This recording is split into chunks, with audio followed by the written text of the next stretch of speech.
The broadcast is now starting. All attendees are in listen-only mode. Good morning, everyone, or good afternoon, depending on where you are. My name is Adlan Fela. I'm the founder of Maravedis, and I welcome you to today's webinar entitled Macro Run, Small Cells, and Backhaul Trends. Give me a minute to show my screen. So this is the first ever webinar to feature two of the most prominent wireless analysts in the industry on the same event. We appreciate your time. We know how everybody's busy, so we introduced this shorter 30 minutes version instead of the typical full hour webinar. And we're excited because we have a lot of people registered for today's webinar. So let's get started here. So the agenda for today includes a brief housekeeping items followed by a recap of who we are, what we do. I'll then pass it on to Caroline Gabriel, Research Director at Maravedis Rethink, for an overview of the latest RAN trends and forecasts. We then hear Earl Lum, who's our partner from EGL Wireless, present his views on the RAN and backhaul. And then we will follow up with a short Q&A session. So some housekeeping items here. For those that are not familiar with the GoToWebinar dashboard, you can grab the tab, click the arrow to open and close the panel. You can select which audio format you prefer, whether microphone, speakers, or the telephone, if you have any audio issues. You can submit, and we encourage you to do so, questions throughout the webinar, and we will review those during the event, and hopefully yours will be the one we pick. Some commonly asked questions. Yes, the event is being recorded and will be available for replay within the next 24 hours, along with the slide deck. If you need more information about the reports and research discussed and presented today, you can visit our store at shop.maravedis-pwa.com.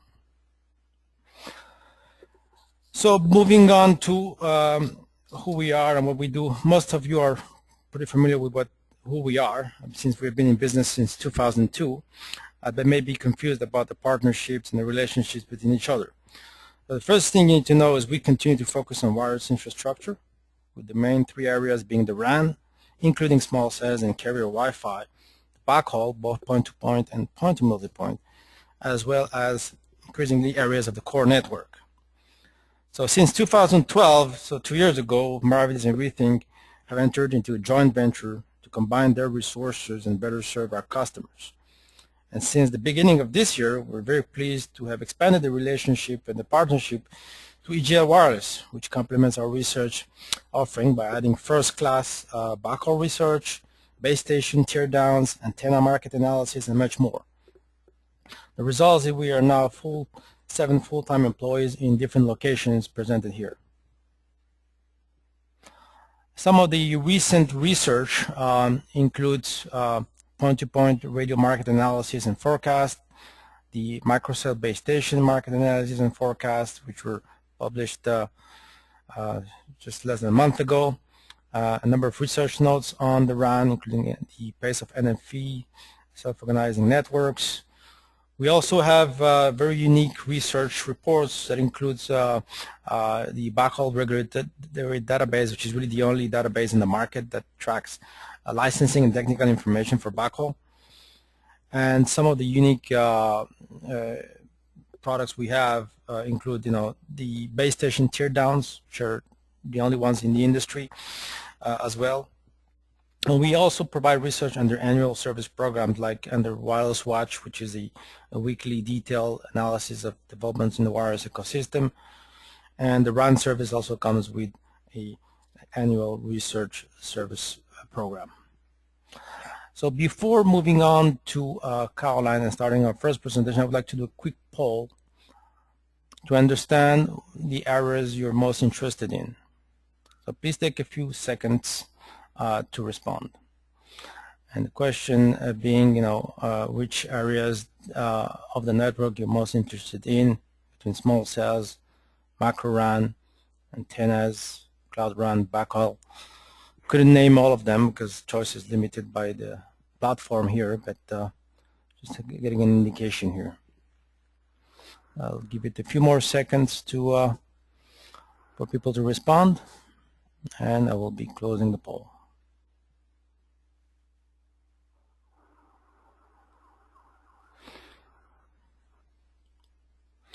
So the poll results, majority of you are interested in backhaul today, 44%, followed by small cells, and then of course cloud RAN. So there's equal level of interest between the backhaul and the RAN.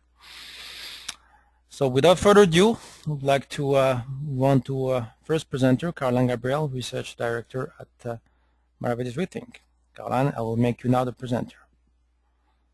Thank you.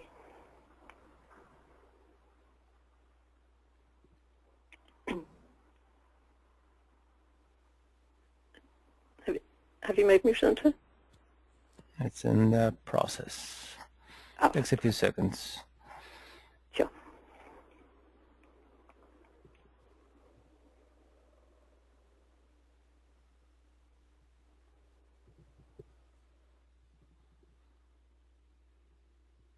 There you go. We can see your screen. Great. Thank you, everybody, and welcome to the webinar today. I'm going to spend about 10 minutes looking at some key trends in the mobile RAN market, which we are getting from our regular surveys of quite a large community of mobile operators. On a quarterly basis, we go out and talk to over 150 operating companies within most of the Tier 1 operator groups. And we're currently just finalising Maravedis Rethink's major biannual report on most aspects of the mobile RAN. Some of the things I'll share with you now are highlights from that, although the final report, which comes out next month, has extended forecasts through to the end of the decade.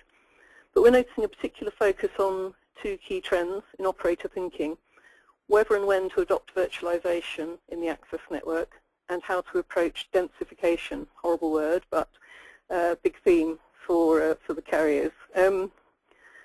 Both are important given the kind of graph that you can see on the right of the slide. On the one hand, constantly increasing network capacity investments to keep up with the rise in demand for mobile data, hence the move to more dense networks.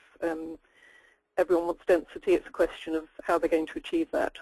On the other hand, as you can see in the red curve, the difficulty of generating incremental revenues from that additional capacity.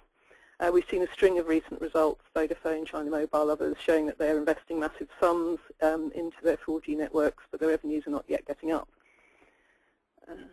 Sorry about that.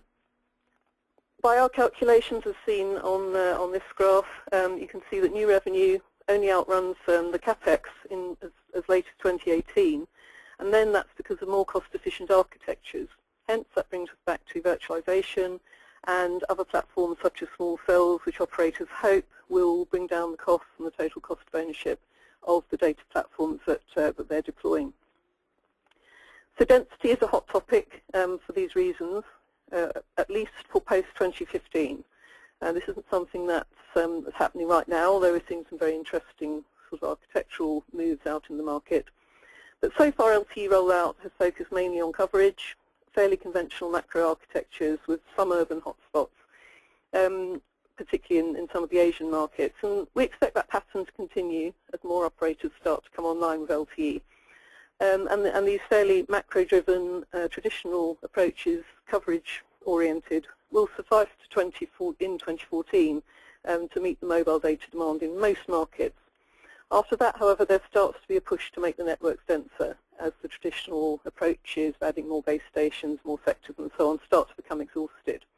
But so far in the last year or two, really the main dilemma that operators have been talking about has not been new architectures, but really when they do LTE, whether to go for overlay, an overlay approach, or a single RAN approach where they, like Sprint has done, they strip out and put in a new network.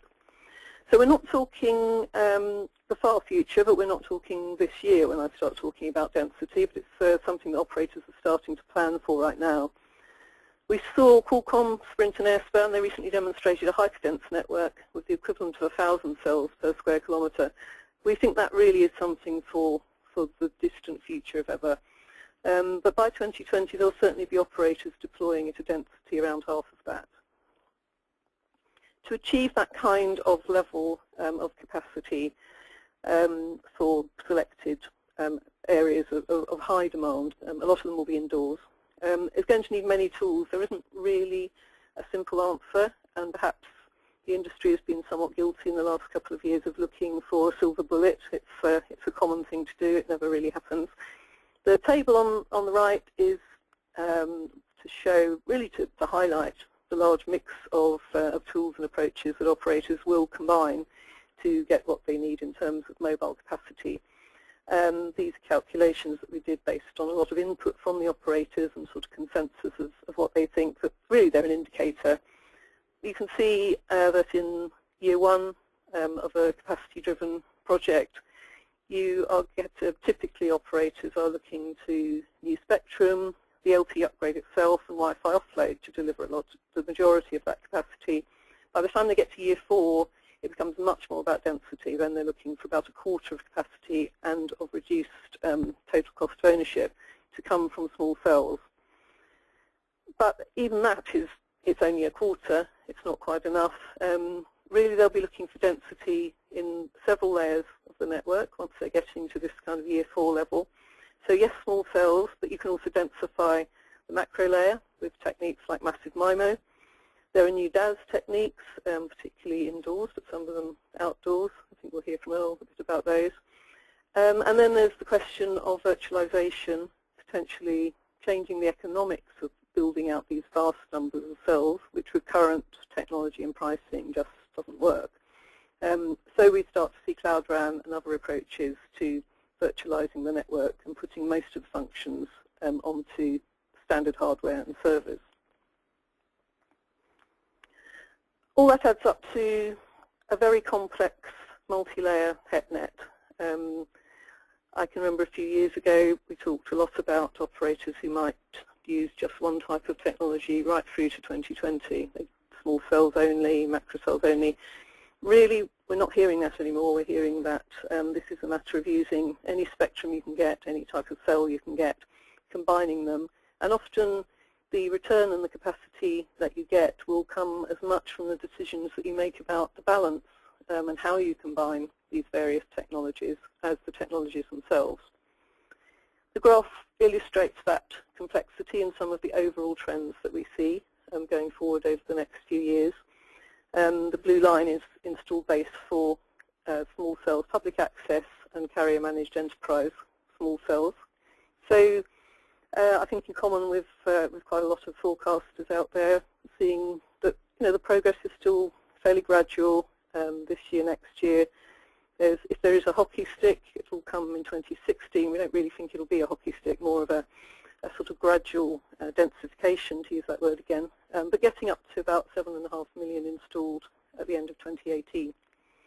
And the bars are showing the different technologies in the macro layer. Unsurprisingly, some of the very traditional homogeneous types of cells becoming less important in the mix, and gradually the rise of the two key dense macro technologies, the Cloud RAN, which we mentioned earlier, and the various approaches to super macro, which includes using massive MIMO antennas, carrier aggregation, clever 3D beamforming, and so on to get much, much more out of a macro site. And there are a lot of carriers. EE in the UK has been a particular flag waver for this approach to getting density into your network before you even have to think about a big small cell layer. And I think they said they'll probably wait a couple of years to go to that next phase. So finally, a quick word on what needs to happen to enable this beautiful picture of the beautifully balanced and optimized HETnet with all its layers. Most importantly, top of the list, next generation SON, self-optimizing networks, providing true plug-and-play, true automatic neighbor relations, and SON at every level, at the cell level and up in the cloud as well. We think that's the sine qua non for this to happen.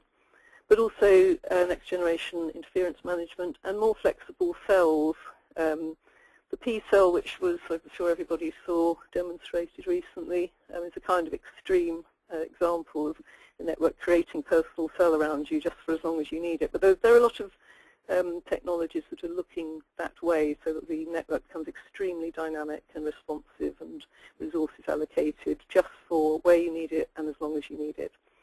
So again, a little further out, but very important for the next wave of networks.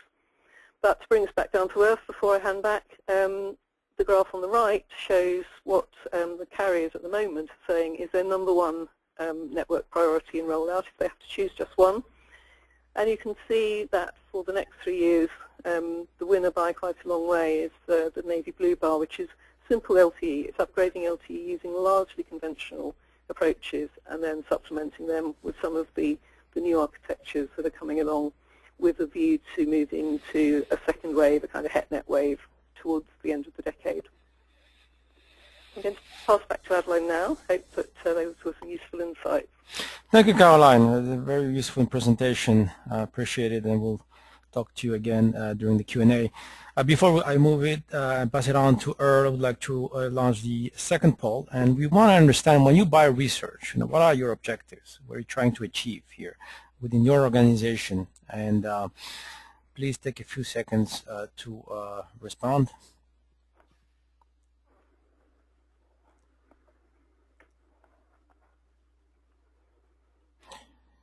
So I'm going to give it a few more seconds for people to respond as you get ready. And I'm going to close the poll and share the results. So the majority of you are buying research to support your strategy. And that's quite clear. And so this is very useful input for us, because as we put together a balance between hard data and qualitative analysis and opinions, educated guesses, all the mix, then we're understanding what the ultimate objective is. Helps us refine our research. I'm going to close the poll, and I want to thank you again for answering the question, and I'm going to make Earl the presenter. Earl, you want to show your screen? Yes, thank you.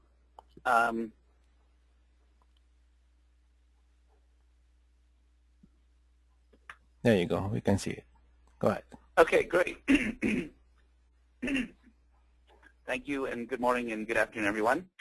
And I will be talking about, at first, the macro cell RAN trends for 2013 and what happened last year, and then what do we see going forward.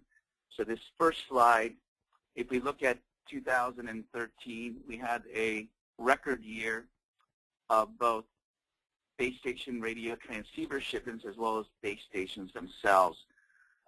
Huawei Technologies was the #1 supplier last year on both accounts of both the transceiver market for radio cards shipped, as well as for digital baseband units for the actual base stations themselves.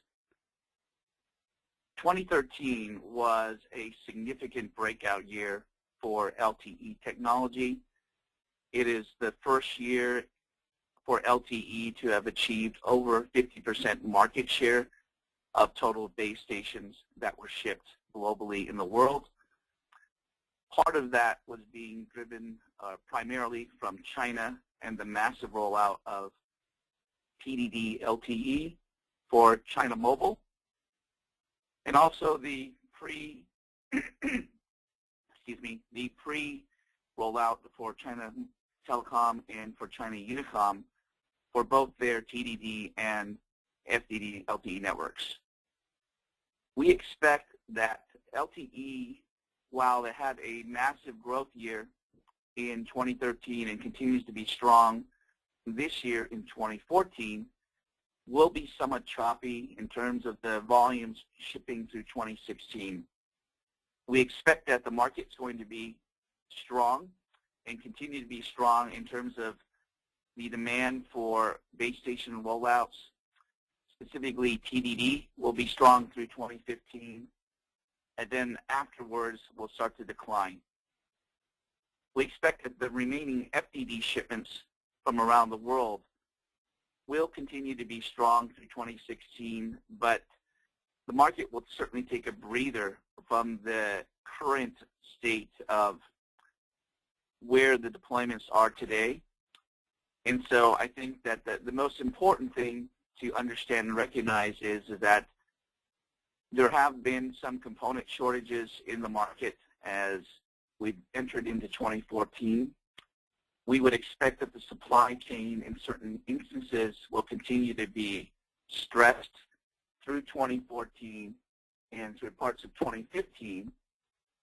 And then as we get into 2016, some of those supply situations are going to ease up as the market pretty much finishes the initial phase of rollouts over in China.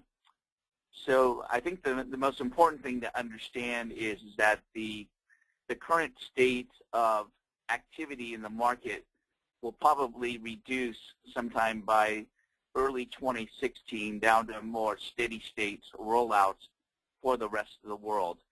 And the supply chain situation should ease up there. In addition to 4G continuing to have its rollout through the rest of this decade, we've also seen indications now of 5G R&D test beds that are happening right now and will continue to ramp through 2018. The most significant indication of these test beds is the frequency bands that we are going to see being utilized for next generation 5G technology. Currently, right now, we have networks that have been launched up in the 2.6 to 2.7 gigahertz frequency bands. And then there is certainly the possibility that the TDD band at 3.5 gigahertz will continue to roll out as WiMAX is converted over to TD-LTE. However, the next generation of technologies that the industry is looking at is starting at 5 gigahertz and going almost all the way to the 77 gigahertz realm. So from an RF component and looking at the ecosystem of supporting very, very high frequency RF networks into the millimeter wave and microwave bands, that is something that the industry will need to address very quickly over the next several years in accessing some of these technologies and making them actually affordable enough to go into commercial production. Going to small cells, there's been certainly, as Caroline had mentioned, a significant amount of activity in small cells. I think one of the most important things to understand and define as the audience looks at research for small cells is certainly to understand the definition of small cells that are being used by the multitude of analysts that are out there. From an EJL wireless perspective, the femtocell market is something that continues to grow, but is not an area of focus for us. That is typically where you have a residential type of a product that is in the 50 milliwatt or less output power and typically in the 4 to 6 user capacity. Most of the market today is defining small cells from a perspective of starting at the enterprise femtocell level, where again we're looking at output power levels of 100 to 250 milliwatts, and typically 16 to 32 users, maybe up to 64 depending on the specific product.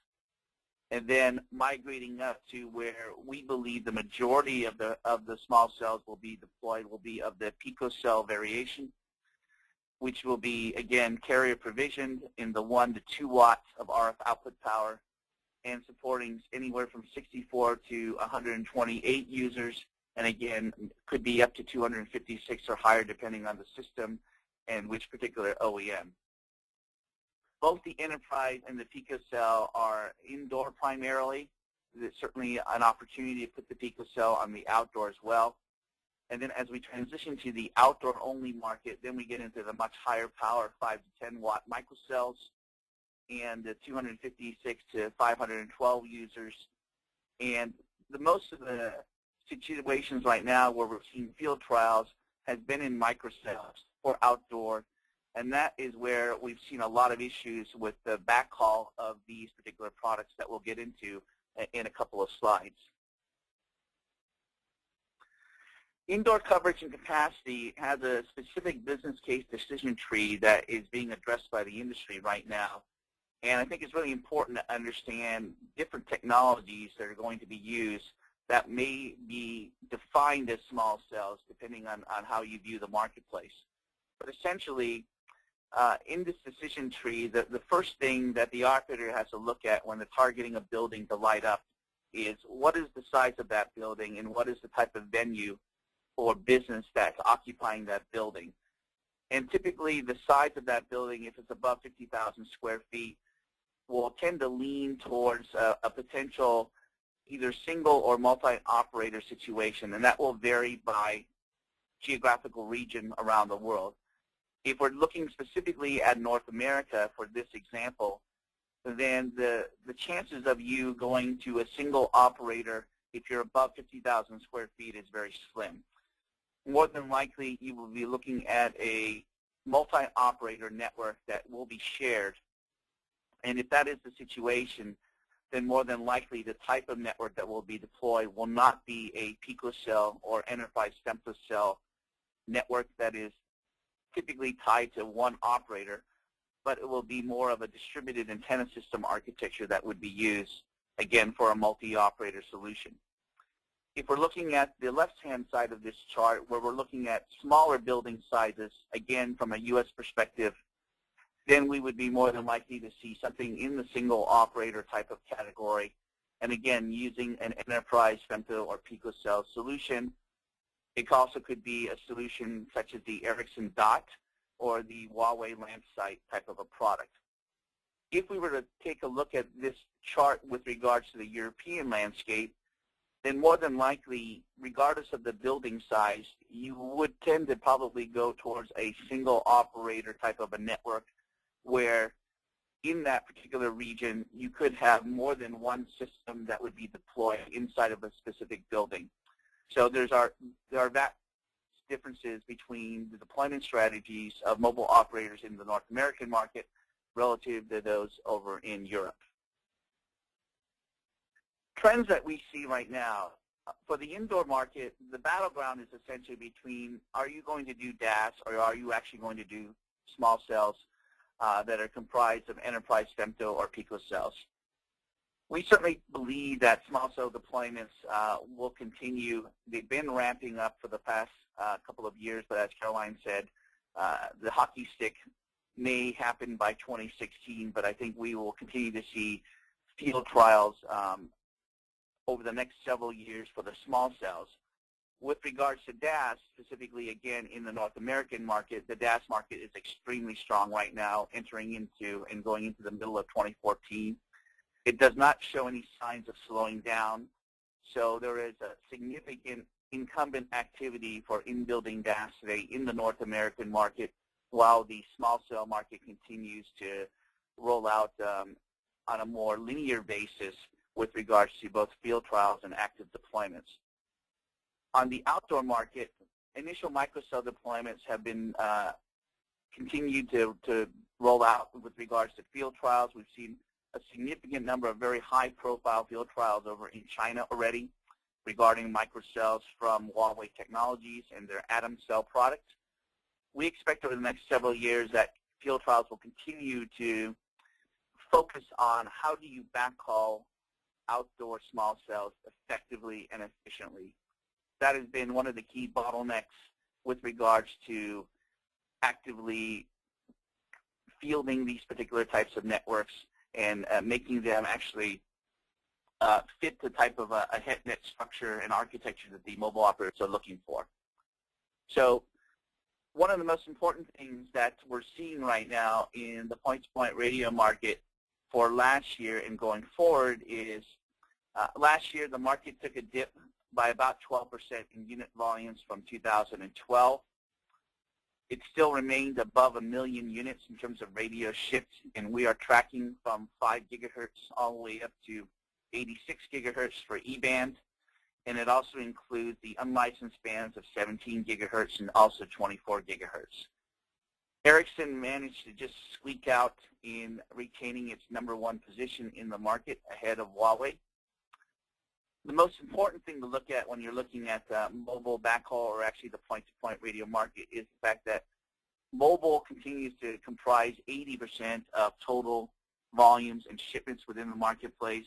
The other 20% is private networks and enterprise, as well as small cells and other applications. Today's microwave radio market and millimeter wave radio market is all about capacity. Anything that is below 1 gigabit right now is going to start transitioning over into the 1 gigabit and multi-gigabit types of radio products. We expect that within the next 3 to 5 years, the market will see 5 gigabit radio links trending towards a 10 gigabit radio link capacity.